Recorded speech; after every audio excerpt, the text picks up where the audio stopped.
Hello, நீங்கள் இப்போ பார்த்துக்கிட்டு இருக்கிறது வந்து 15/11/2024 ஐப்பசி பௌர்ணமி நாள் அன்னைக்கு நடந்த அன்னாபிஷேகம் தாங்க. இது எங்கள் பக்கத்தில் இருக்கிற சிவன் கோயிலில் தான் அன்னாபிஷேகம் வந்துட்டு சாதத்தையும் காய்கறிகளையும் வச்சுட்டு ரொம்ப அழகாக வந்துட்டு அலங்காரம் பண்ணியிருந்தாங்க சிவனுக்கு. அன்னைக்கு வந்துட்டு எல்லா சிவன் கோயில்லையுமே இந்த மாதிரி அன்னாபிஷேகம் வந்து நடந்திருக்கும். நீங்கள்லாம் பார்த்தீங்களா என்னன்னு தெரில.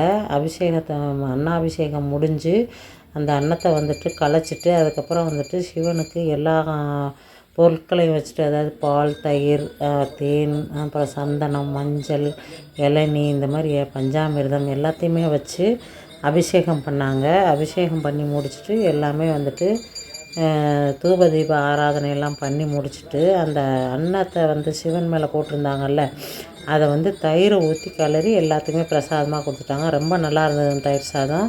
தேங்க்யூ ஃபார் வாட்சிங்.